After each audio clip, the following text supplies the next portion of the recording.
Oh, yeah. Let's check this out. I've been in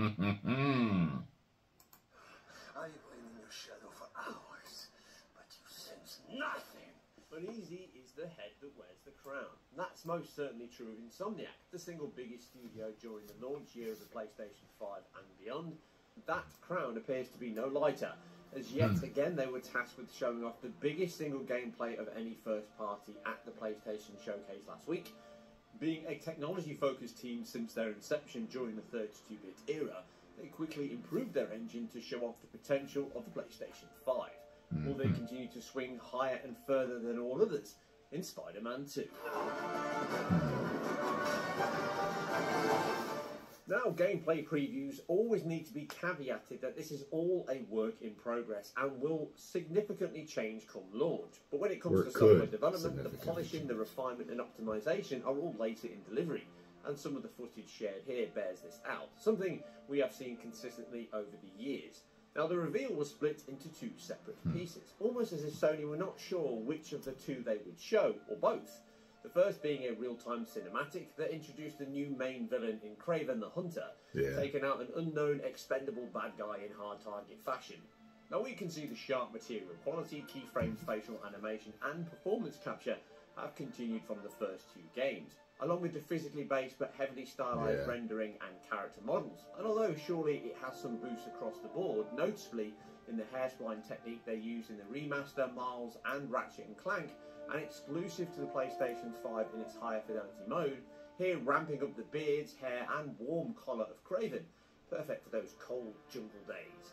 The models, the textures, the animation do not appear significantly improved, but they're certainly better. Not a slight, they're better, as the originals were already top tier in this regard, and these sections may also change when released. From a real-time cinematic perspective, they have retained the same seamless and integrated dynamic camera, fast load and swaps as before, and I'm sure the data and memory management are key aspects the team are still knee-deep on development. We got a nice mix of these during the second segment, a 7+ minute gameplay, highlighting that we can expect more of the same mix of free roam combat, exploration and QTE sections, or at least that's what they showed us in this teaser. Which follows the same engine blueprint at least, that delivered on a broader and more visceral story than the first two games. From this aspect, the improvements seem to be refinement and incremental steps, with potentially still a ways off completion, with that stated autumn 2023 release.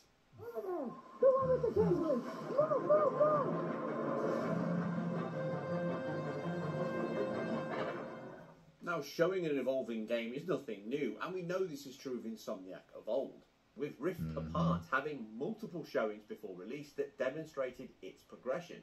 But even Spider-Man had the same, with the infamous Puddlegate incident of E3 2017's reveal that adhered to the final PlayStation 5 game in its fidelity mode. The game was improved in many areas since then, least of which was the reflections and the PS5 remaster that introduced ray trace reflections, something Miles Morales pushed further still, adding muscle deformation on Miles' suit, which leveraged the GPU via the Ziva RT machine learning mesh calculation system, which is used to generate more film-like cloth and muscle deformation, which makes a huge increase on character movement, builds, and the realism overall, as these comparison shots of the mesh technology enabled versus disabled clearly demonstrate on the Miles Morales title. Now, this is almost certainly in use here in the sequel, across all suits, or at least the two outfits here donned by Miles and Spider-Man. Sorry, I mean Venom. And in addition to that, the hairspline techniques, the ray tracing itself, and almost instant loading show that Insomniac are a victim of their own success in some ways. With all of these being added to their engine post the PlayStation 4 original release, and all exclusive to the PlayStation 5, it means that aside the improvements in these tentpole tech items, they've already played their hand on key benefits these will present in the sequel. But that is not to say they have not continued to expand on the engine features whilst improving on the ones already present. One area this has been shown off quite well was the seamless character switching. It's not new, obviously, dating back to Maniac Mansion. The Lost Vikings was built around it on 16-bit machines, as was Donkey Kong Country, among a myriad. Modern games such takes as me Watch Dogs back. Legions and even GTA 5 also enabled this across open cities, even on the PlayStation 3 and Xbox 360, which is closer to what we see here in Spider-Man 2. The swap seems to be triggered here via a set-piece ending, but it may be a free choice for you during the game. The load to the new spot is only a few seconds or less, but it's hard to pick out exactly when it starts to load and swap. This is far more complex than just streaming in new data, and it was actually a very impressive technical feat for this demonstration. A mere few seconds to switch across this huge New York map, which is now expanded here with new sections not seen in the previous two games, means it could become more than just a technical feature and actually a big gameplay and puzzle solving element within the title. They definitely move past faster when they web sling. And I look forward to learning more on this closer to launch. Now, complementing this or building upon it is the stark increase in world streaming and traversal. Whoa, that's Miles by name faster. and by nature, as using these context launch points, he can now catapult himself skyward and then become Sonic the Hedgehog in New York as he glides through the speed rings at a breakneck pace. Compared to the remaster, aligning this small section at the edge of Manhattan docks is impossible, as the new game is at least 2 to 3 times faster in moving through the city now. But the streaming of data, assets and straight into real-time cinematics shows that they have made significant leaps here. Helped by not having to factor in any mechanical drives, all the PS4's memory and CPU subsystems, this level of dynamic data and context animations, movement and streaming is perfectly demonstrated in the ending chase across the waters of New York, as visibility is long and yet popping is kept to a minimum, if still present at times. This will become, I'm sure, a key area in the game's set pieces like the previous ones, but being able to juggle more enemies, objects, density of locales and animations on the fly should again be a great enabler for Insomniac to ramp up the action, the fidelity and dynamic nature of the I wonder if Peter can glide too. Alongside making fast travel a core gameplay feature.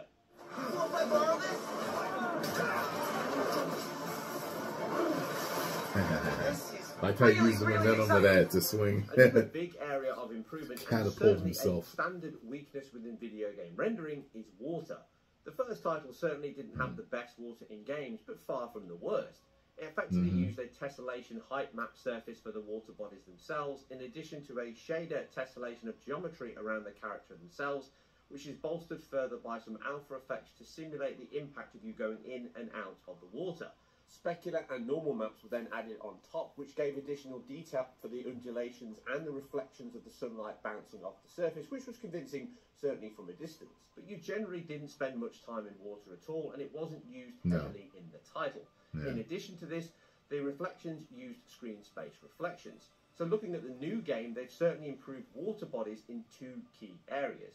They've removed the need to rely on screen space reflections now, or at least in this mode shown off, which removes the artifact we saw with the occlusion and disocclusion errors that happen often with screen-spaced effects, now replaced fully with ray trace reflections across all these large water bodies. In addition to this, they seem to have improved the reflection quality of those ray trace reflections, adding more of a stochastic and therefore diffuse level of contact across multiple surfaces, which works perfectly for water at these low glancing angles. Giving strong Fresnel lighting. I would have never noticed that. Along with the water ripples and undulation, gives a very pleasing level of visibility as you fly through this very frantic section. That's why it was in slow-mo. They've certainly significantly improved the tessellation and height map undulation, as you see here with the fight between Miles and Doc Croc. As he dives into the water beside, it pulls that water surface down as it stretches and morphs around his impact, before bouncing back up again. Now, in addition to this, we see very similar alpha effects on top of this, which again are likely placeholder areas that the team will still be working on.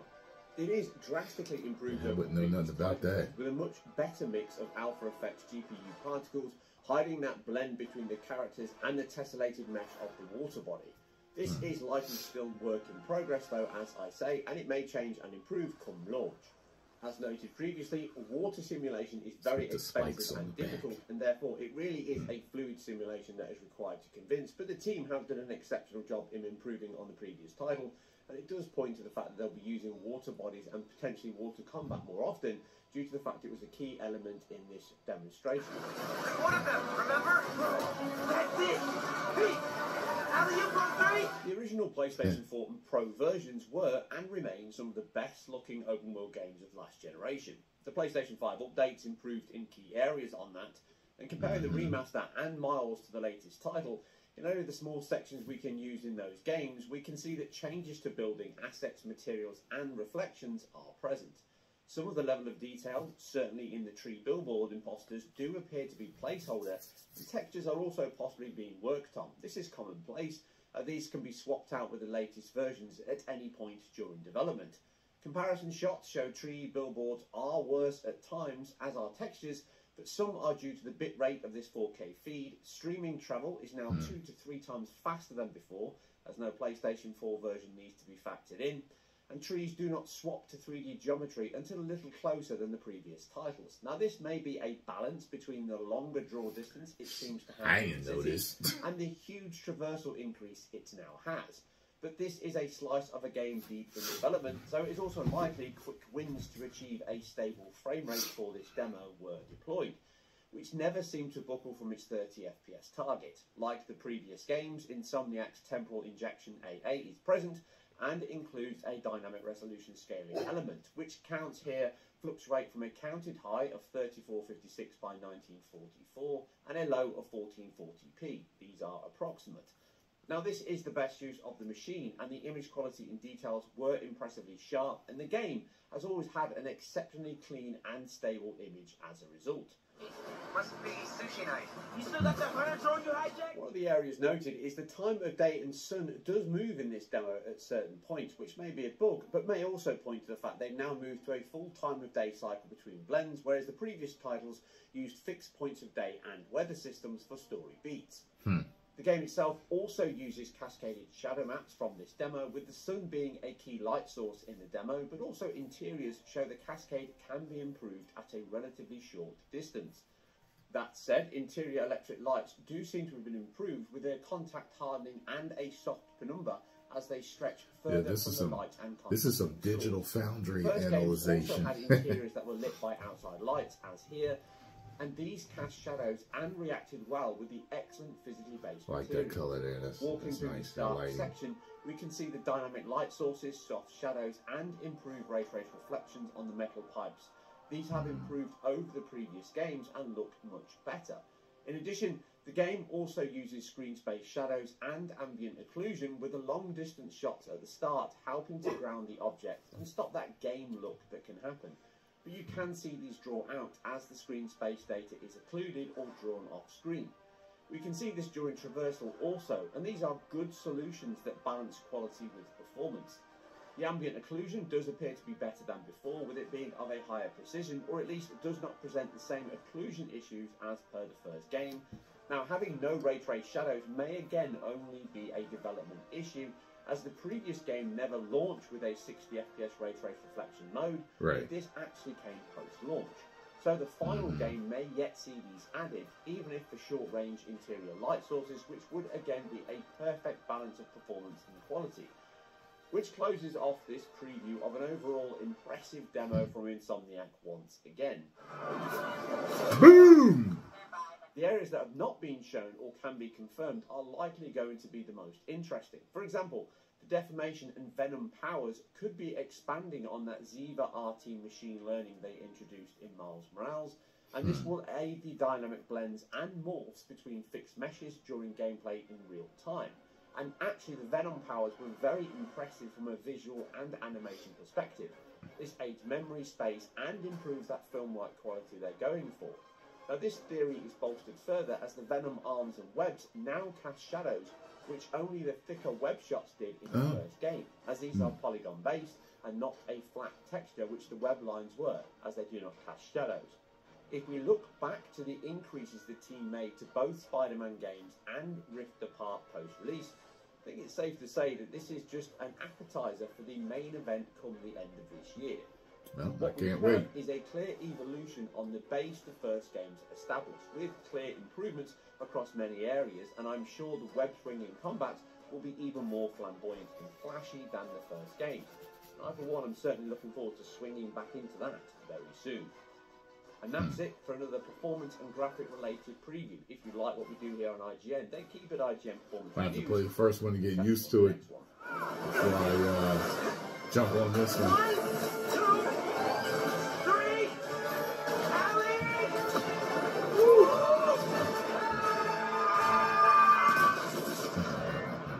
Maybe even